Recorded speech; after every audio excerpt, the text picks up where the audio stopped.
환자분은 전방 경추 유압술 대신에 후방으로 접근하는 양방향 척추 내시경 감압술을 받았습니다. 전방으로 유압술을 받았더라면 두 마디에서 나사못을 고정을 했을 텐데요. 그렇게 되면 두 마디의 관절을 희생을 하기 때문에. 반갑습니다. 척추신경외과 이나입니다. 환자 사례보고입니다. 중년 남성이셨고요. 주된 호소는 뒷목 통증과 오른쪽 뒷목, 오른쪽 승모근, 오른쪽 어깨 부위에 아주 심한 통증을 호소하고 계셨고, 그 외에 오른쪽 팔과 오른쪽 손가락까지의 저림감, 특히나 오른쪽 팔의 위압감을 호소하고 계셨습니다. 환자분의 증상은 약 2달 전부터 발생을 하였고, 저한테 외래 내원하였을 때는 통증 점수 10점 만점에 8점으로 굉장히 심한 통증을 호소하고 계셨습니다. 환자분은 다른 병원, 다른 통증 클리닉에서 경추 쪽에 병변이 의심되고 진단을 어느 정도 받은 상태라 신경주사 치료를 하였으나 전혀 차도가 없는 상태에서 저한테 오셨습니다. 환자분 말로는 오른쪽 어깨 부위가 제일 아프다고 말씀하고 계셨고, 오른팔과 오른손에는 힘이 빠진다, 악력, 손을 쥐는 힘이 약해진다 말씀하고 계셨습니다. 왼쪽은 전혀 증상이 없던 상태였었고요. 특히나 오른쪽 어깨 주변 근육으로 가장 통증이 심하다고 말씀하고 계셨습니다. 환자분은 과거력상 혈압이나 당뇨는 없었지만 이 심방세동으로 부정맥약을 복용하고 계셨습니다. 대부분의 환자분들이 이제 심장에 어떤 부정맥이 있으면 항혈전제를 복용을 하는데요. 이 항혈전제는 말 그대로 혈전을 억제하는 그런 약입니다. 그래서 부정맥이 있는 경우에 심장 내부에 혈전이 생길 수가 있어서, 혈전이 생기면은 그것이 혈관으로 날아가서 막혀버리면 큰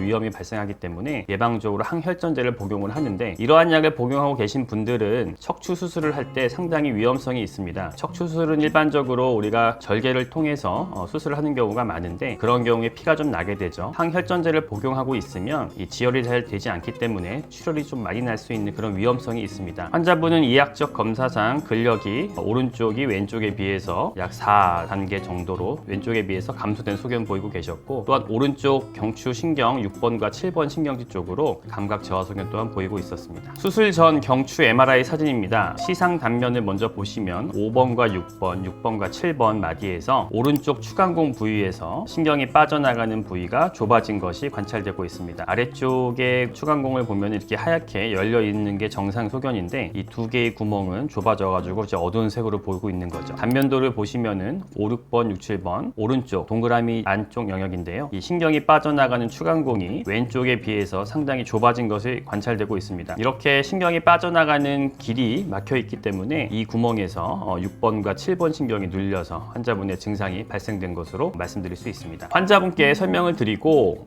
양방향 경추 후방 감압술을 진행을 하였습니다. 대부분의 병원에서는 경추 쪽에 협착증이나 디스크로 인해서 수술이 필요한 경우에 전방 유압술을 하게 되는데요. 전방 유압술 같은 경우는 목 앞쪽에 상처가 나게 되고 절개 부위가 크고 기도나 식도를 당긴 상태에서 수술하기 때문에 출혈 위험성이나 다른 여러 가지 합병증 위험성이 많습니다. 더구나 이 환자 같은 경우에는 항혈전제를 복용하고 있었기 때문에 그러한 고식적인 절개식 수술을 했다면 혈종이 생기는 위험성 또한 더 높다고 할 수가 있겠죠. 저는 양방향 척추 내시경 전문가라서 환자분께 내시경의 이점에 대해서 설명을 드렸고 경추 내시경 감압술을 진행을 하였습니다. 양방향 척추 내시경 실제 사진입니다. 보시면은 5번과 6번을 먼저 진행을 했고요. 뒤쪽으로 접근을 해서 일부 후궁뼈를 제거를 한 이후에 항색 인대를 살짝만 제거하면 그 밑에 척수 신경이 관찰이 됩니다. 6번 신경을 덮고 있는 신경 주변 조직을 뜯어내면 그 밑에 이렇게 아주 빨갛게 부어있는 6번 경추 신경이 관찰이 됩니다. 이 신경을 충분히 풀어주어서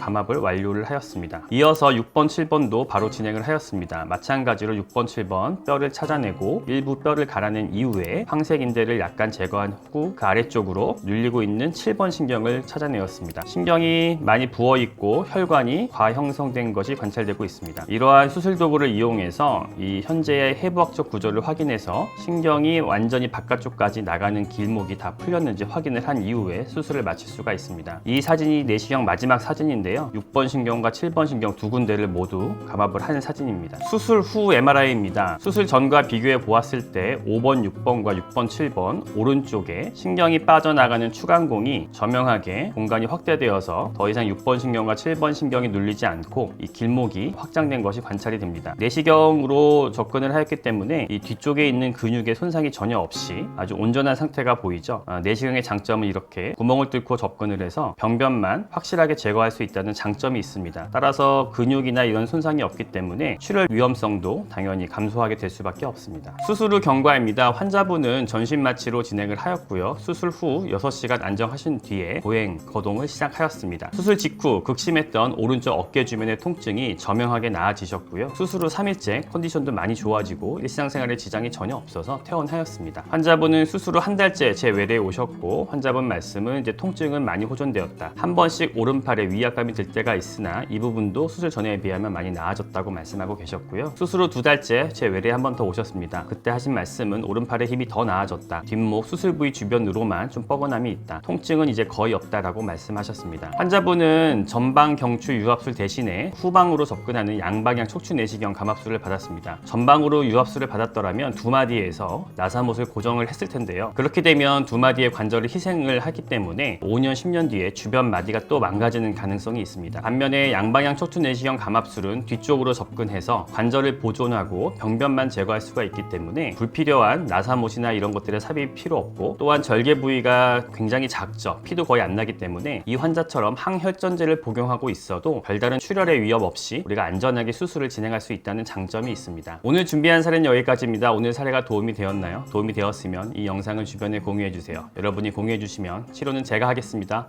고맙습니다.